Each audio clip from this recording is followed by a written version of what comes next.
একদম মুখে লেগে থাকার মতো একটা গাজরের হালুয়ার রেসিপি আপনাদের সঙ্গে শেয়ার করব। নমস্কার, কেমন আছেন সবাই? আশা করছি সবাই খুব ভালো আছেন, সুস্থ আছেন। মৌসুমী রকমারি রান্নাতে আপনাদেরকে আবারও একবার অনেক অনেক স্বাগত। প্রতিদিনের মতো আজও একটা সুন্দর রেসিপি আপনাদের সঙ্গে শেয়ার করছি, আর এই রেসিপিটা দেখা মাত্রই কিন্তু বানাতে ইচ্ছে যাবে। আজকে আমি গাজরের যে আসল স্বাদ সেটা রেখে কিন্তু গাজরের হালুয়াটা আপনাদের সঙ্গে শেয়ার করছি। আজকের রেসিপি আশা করছি আপনাদের খুব খুব ভালো লাগবে।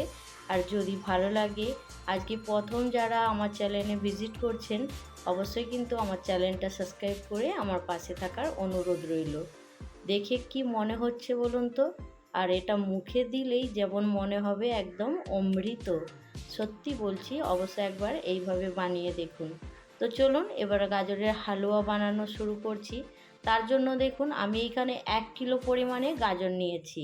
তো গাজরটা আমি প্রায় সব কুড়িয়ে নিয়েছি, আর এইখানে শুধু আপনাদের সঙ্গে একটু শেয়ার করার জন্য রেখে দিয়েছিলাম, সেটা কুড়ে নিচ্ছি। তো এইখানে কুড়ার জন্য একটা গ্রেটার নিয়েছি, আর গ্রেটারে করে গ্রেট করে নিচ্ছি কিংবা কুড়িয়ে নিচ্ছি। এইখানে দেখুন কথা বলতে বলতে গাজরের যে বাকি অংশটা ছিল সেটাও কিন্তু গ্রেটার দিয়ে একদম সুন্দর করে গ্রেট করে নিয়েছি। দেখুন, তো এটা এবার ফেলে দেব। এবার এইখান থেকে সুন্দর করে আমি গ্রেটারটা সরিয়ে নিচ্ছি। দেখুন, নেয়ার পরে এবার আপনাদেরকে দেখাবো আমি কিভাবে আজকে গাজরের রেসিপিটা কিভাবে বানাবো। চলুন, এইখানে দেখুন গ্যাস অন করে একটা কড়া গরম করে নিয়েছি। এবার কড়ার মধ্যে দিয়ে দেব 1.5 চামচের মতো ঘি। অবশ্যই আজকে একদম সিম্পল রেসিপি আপনাদের সঙ্গে শেয়ার করছি, কিন্তু গাজরের হালুয়াটা একদম মুখে লেগে থাকবে, কথা দিচ্ছি। অবশ্য কিন্তু যারা মাওয়া দিয়ে গাজরের হালুয়া বানায় তাদেরও ভালো হয়, কিন্তু আমি যেটা দেখেছি তার থেকে কিন্তু এটা সবথেকে বেশি সুন্দর হয় আমার কাছে মনে হচ্ছে। তো আপনারা রেসিপিটা দেখুন, আপনাদের কেমন লাগলো জানাতে ভুলবেন না। তো তার জন্য একটা ছোট্ট কমেন্ট করবেন, আপনাদের একটা সুন্দর কমেন্টের অপেক্ষায় রইলাম। তো এখানে দেখুন 1.5 চামচ গাওয়া ঘি দেওয়ার পরে ঘিটা একটু গরম করে নিয়েছি। আর এবার যে গ্রেট করে গাজরটা রেখেছিলাম সেই গাজরটা ঘিয়ের মধ্যে দিয়ে দেব। তো দেওয়ার পরে দেখুন একটু নাড়াচাড়া করে নেব। গাজরটা দেওয়ার পরে দেখুন নাড়াচাড়া করে নিচ্ছি। তা আপনাদেরকে আমি আগেও বলেছি গাজরের স্বাদটা আমি একদম বজায় রেখে আজকের রেসিপিটা বানাচ্ছি। সেই জন্য কিন্তু আমি এখানে মাওয়া খোয়া ক্ষীর কিচ্ছু দেব না, কিন্তু আমি বলছি এই রেসিপিটা কিন্তু অসম্ভব খেতে সুন্দর হয়। অবশ্যই কিন্তু একবার বাড়িতে বানাবেন, আর কেমন হয়েছে আপনাদের সেটা কিন্তু জানাতে ভুলবেন না। একটু নাড়াচাড়া করার পরে দেখুন আমি একটা তেজপাতা আধখানা করে এখানে গাজরের মধ্যে দিয়ে দিয়েছি। তো এবার একটু কিছুক্ষণের জন্য ঢাকা দিয়ে দেব, তাহলে গাজরটা খুব ভালো সেদ্ধ হয়ে যাবে। এখানে দেখুন ঢাকনাটা খুলে আবারও একবার নাড়াচাড়া করে দিচ্ছি। আর এই সময় কিন্তু গ্যাসের ফ্লেমটা আমি একদম লো ফ্লেমে রেখেছি।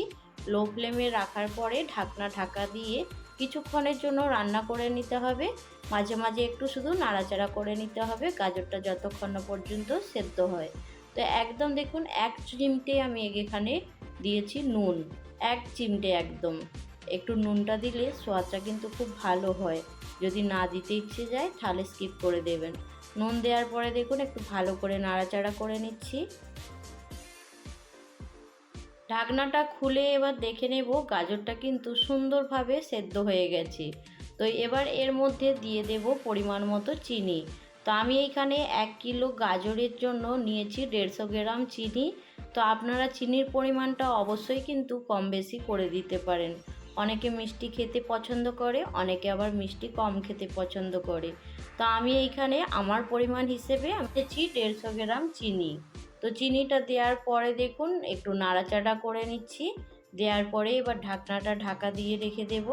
আর সম্পূর্ণ রেসিপিটা আমি কিন্তু একদম লো ফ্লেমেই করেছি। গ্যাসের ফ্লেম কিন্তু একটু জোর করে দিলে তাহলে গাজরটা তোলা থেকে একদম বসে যাবে, আর তখন কিন্তু খেতে একদমই ভালো লাগবে না।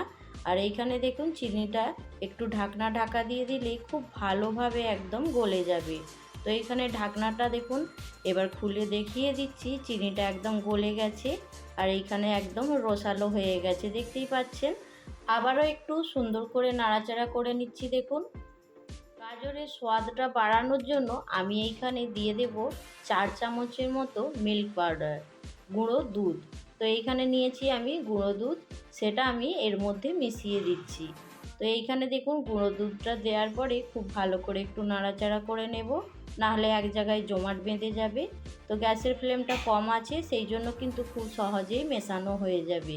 তো আমার এইখানে দেখুন কথা বলতে বলতে দুধটা কিন্তু খুব সুন্দরভাবে আমি মিশিয়ে নিচ্ছি। আর দুধটা দিলে কিন্তু খেতে অপূর্ব সুন্দর লাগে। আর এইখানে আমি মাওয়া খোয়া কিচ্ছু ব্যবহার করছি না, শুধুমাত্র গুঁড়ো দুধ দিয়েছি, দেখতেই পাচ্ছেন। এবার এইখানে দিয়ে দেব ড্রাই ফ্রুট। তো এইখানে আমি কাজু আর নিয়েছি কাঠবাদাম।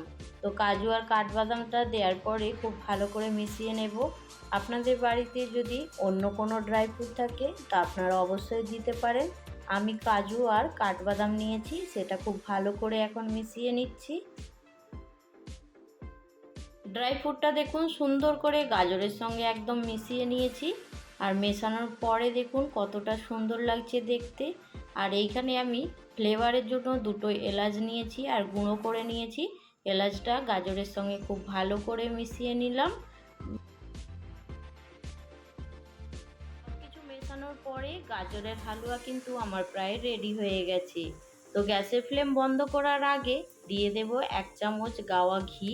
তো ঘিয়ের পরিমাণটা প্রথমে আমি 1.5 চামচ দিয়েছিলাম, আর শেষের দিকে 1 চামচ দেব বলে তখন কিন্তু পরিমাণটা একটু কম রেখেছিলাম। তো আপনারা অবশ্যই কিন্তু এইভাবে একবার বানাতে পারেন, অসম্ভব সুন্দর হয়।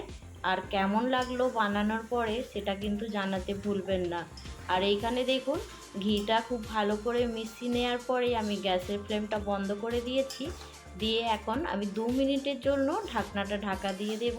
তাহলে ঘিয়ের ফ্লেভারটা এই গাজরের হালুয়ার মধ্যে খুব ভালো একদম মোমো করবে। খাওয়ার সময় কিন্তু ঘিয়ের গন্ধটাও থাকবে আর এলাচের গন্ধটাও থাকবে, অসম্ভব সুন্দর হয়। আবারও বলছি, এইভাবে একবার বানিয়ে দেখতে পারেন। তো আমি 2 মিনিটের জন্য ঢাকনা ঢাকা দিয়ে রেখেছিলাম। এবার দেখুন গরম গরম হালুয়া একদম প্লেটের মধ্যে নিয়ে নিচ্ছি। আর কেমন লাগলো আজকের রেসিপি জানাতে ভুলবেন না। তো এইখানে দেখুন আমি তোলার পরে এটা একটু গার্নিশ করে নেব। কাজু আর বাদাম আগে থেকেই কুচিয়ে রেখেছিলাম, সেটাই ওপর থেকে একটু ছড়িয়ে সুন্দর দেখার জন্য গার্নিশ করে নিচ্ছি। তো চলুন আজকের রেসিপি আপনাদের কেমন লাগলো সেটা কিন্তু আবারও জিজ্ঞেস করছি, জানাতে ভুলবেন না। ভালো লাগলে অবশ্যই একটা লাইক দেবেন। আর যদি খুব বেশি আপনাদের ভালো লাগে তাহলে কিন্তু আপনাদের বন্ধু বান্ধবের সঙ্গে এটা কিন্তু শেয়ার করতে পারেন। কি অপূর্ব লাগছে না দেখতে গাজরের হালুয়াটা, সত্যি কিন্তু অসম্ভব সুন্দর হয়। এইভাবে একবার বানিয়ে দেখতে পারেন।